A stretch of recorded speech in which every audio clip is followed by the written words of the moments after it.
Welcome students. ఈ అంశంలో SMAW process ఉపయోగించి వర్టికల్ పొజిషన్లో 10 mm థిక్నెస్ MS ప్లేటుపై ల్యాప్ జాయింట్ గురించి నేర్చుకుందాం. ఈ అంశం ముగింపులో మీరు చేయగలరు: ట్యాక్ వెల్డింగ్ మరియు వెల్డింగ్ ప్రాసెస్ కోసం తగిన ఎలక్ట్రోడ్లు ఎంచుకోండి. వర్టికల్ పొజిషన్ ల్యాప్ జాయింట్లో ప్లేట్లో సిద్ధం చేసి సెట్ చేయండి. ట్యాక్ వెల్డ్ SMAW ఉపయోగించి వర్టికల్ పొజిషన్లో వెల్డ్ ల్యాప్ జాయింట్ చూడండి. డిఫెక్ట్స్ కోసం వెల్డ్ మంట్స్ తనిఖీ చేయండి. ఇప్పుడు SMAW ప్రాసెస్ని ఉపయోగించి వర్టికల్ పొజిషన్లో 10 mm థిక్నెస్ MS ప్లేట్పై ల్యాప్ జాయింట్ కోసం ముందస్తు వెల్డింగ్ సన్నాహాలు చూద్దాం. Steel rule, scriber, prick punch, ball pin hammer, flat file, bench vice, try square, tongs, chipping hammer, steel wire brush, electrode cable and earth cable, electrode holder, electrode, personal protective equipment, SMAW welding plant machine, seat lamp. ఇప్పుడు SMAW ప్రాసెస్ని ఉపయోగించి vertical పొజిషన్లో 10 mm thickness MS ప్లేట్పై lap joint కోసం pre welding సన్నాహాలు చూద్దాం. 2 10 mm thickness plate కత్తిరించండి. 150 mm length మరియు 50 mm విడ్త్. ఎడ్జెస్ను ఫై చేసి ప్లేట్లను తనిఖీ చేయండి.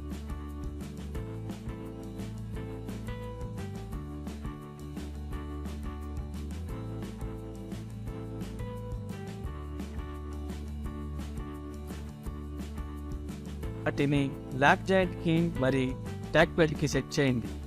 ట్యాపింగ్ దూరం 25 mm ఉండాలి. తద్వారా ట్యాకింగ్ తర్వాత వాటి మధ్య అంతరం ఉండకూడదు. ట్యాకింగ్ తర్వాత వాటి మధ్య గ్యాప్ ఉండకూడదు. రూట్ రన్ కోసం 3.15 mm ఎలక్ట్రాడ్ మరియు 120 amps కరెంట్ ఉపయోగించండి. సెకండ్ మరియు థర్డ్ రన్ కోసం 4 mm ఎలక్ట్రాడ్ మరియు 160 amps కరెంట్ని ఉపయోగించండి. మేము ప్రీ వెల్డింగ్ సన్నాహాలు చూసాం. SMAW ప్రాసెస్ని ఉపయోగించి వర్టికల్ పొజిషన్లో 10 mm థిక్నెస్ MS ప్లేట్స్పై ల్యాప్ జాయింట్ వల్ల వెల్డింగ్ ప్రాసెస్ చూద్దాం. వర్టికల్ పొజిషన్ మరియు వెల్డింగ్ పొజిషనర్లో జాబ్ను పరిష్కరించండి. వర్టికల్ పొజిషన్లో వెల్డింగ్ ల్యాప్ జాయింట్ అనేది ఎల్లప్పుడూ సమస్యగా ఉంటుంది. ప్లేట్ ఎగువ అంచులో ఒకటి కాలిపోతుంది. పైన ఎలక్ట్రాడ్ తారుమారుని ఉపయోగించడం ద్వారా దీనిని అధిగమించవచ్చు. ల్యాప్ జాయింట్లో వర్టికల్ పొజిషన్ ఉన్న బియర్డ్ని డిపాజిట్ చేసే విధానం: 110 amps కరెంట్తో 3.15 mm డయా ఎలక్ట్రాడ్ ఉపయోగించండి.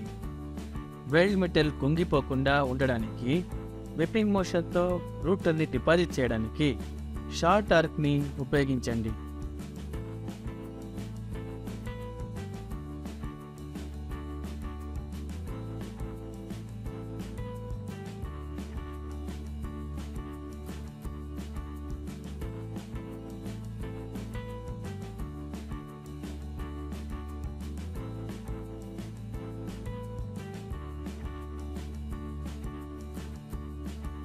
చిప్పింగ్ హ్యామర్తో డిస్లాక్ చేయండి మరియు జాయింట్ బియర్లను వైర్ బ్రష్తో పూర్తిగా శుభ్రం చేయండి. ముఖ్యంగా వెల్డ్ వల్ల టోస్ ఉండాలి.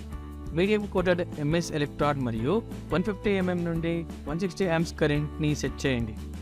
వీవింగ్ మోషన్తో సెకండ్ రన్ని డిపాజిట్ చేయండి మరియు ఇది మోల్టన్ మెటల్ కుంగిపోకుండా చూస్తుంది. ఎలక్ట్రాడ్తో యాంగిల్ 75 డిగ్రీ నుండి 80 డిగ్రీకు ఉండాలి. ఎలక్ట్రాడ్ మోషన్ను వెల్డ్ వెడల్పులకు పరిమితం చేయండి. తద్వారా అప్పర్ ప్లేట్ అంచులో కరిగిపోదు.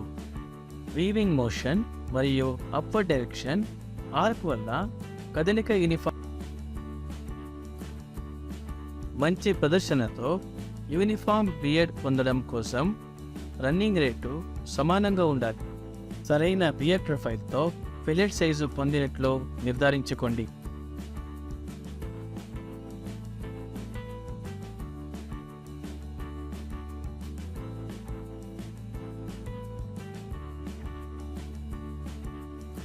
వైర్ బ్రష్ ఉపయోగించి జాయింట్ను శుభ్రం చేయండి.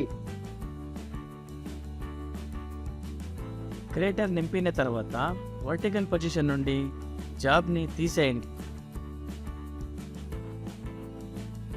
ఇప్పుడు SMAW ప్రాసెస్ని ఉపయోగించి వర్టికల్ పొజిషన్లో 10 mm థిక్నెస్ MS ప్లేట్లో ల్యాబ్ జాయింట్ కోసం అనుసరించాల్సిన ముఖ్యమైన అంశాలను పరిశీలిస్తాము. సురక్షిత దుస్తులు ధరించండి. వేడి వెల్డ్ పట్టుకోవడానికి టాంగ్స్ ఉపయోగించండి. షార్ట్ ఆర్క్ లెన్ నిర్వహించండి. ఎలక్ట్రోడ్ నుండి ప్రాపర్ యాంగిల్ మరియు ట్రావెల్ స్పీడ్ని ఉపయోగించడం ద్వారా ఓవర్ డిపోజిషన్ మరియు సైడ్ అండర్ కట్ని నివారించండి. సరైన బీడ్ ప్రొఫైల్తో సరైన ఫిలెట్ సైజ్ పొందాలని మరియు టాప్ ప్లేట్ అంచు కరిగిపోలేదని నిర్ధారించుకోండి. అప్వర్డ్ డైరెక్షన్ కదులుతున్నప్పుడు ఆర్క్ను పగులగొట్టండి. బాటమ్ ప్లేట్లో వెల్డ్ నుండి టో వల్ల అండర్ కట్ లేదని నిర్ధారించుకోండి. ఓవర్లాపింగ్ డిస్టెన్స్ బేస్ మెటల్ మందం కన్నా 3 times ఎక్కువ ఉండకూడదు. తనిఖా ప్రాసెస్లో గుర్తించదగిన లోపాలను చూద్దాం.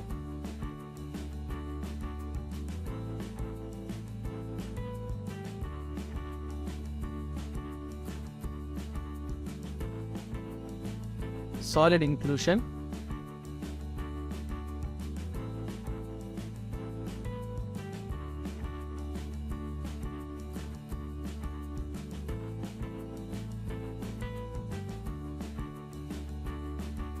Over deposition,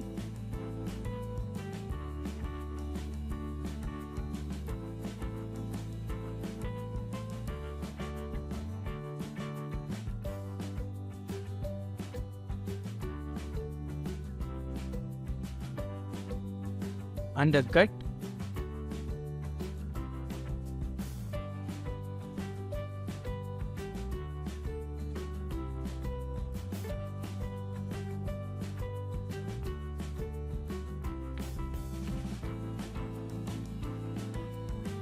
lack of penetration. Recap. ఈ అంశంలో మీరు నేర్చుకుంటారు ఎలక్ట్రోడ్ వల్ల ఆసిలేటింగ్ మోషన్తో మోల్టెన్ మెటల్ వల్ల కుంగిపోవడాన్ని నియంత్రించడం, ఫ్యూజన్ మరియు పెనిట్రేషన్ ఇన్ ద ల్యాబ్ విభాగాన్ని నిర్ధారించడానికి రూట్ రన్ని డిపాజిట్ చేయండి. ప్లేట్ మోల్డింగ్ ఆఫ్ అంచు లేకుండా ల్యాబ్ జాయింట్లో సెకండ్ రన్ని డిపాజిట్ చేయడం ద్వారా వెల్డ్ చేయడం ఎలా?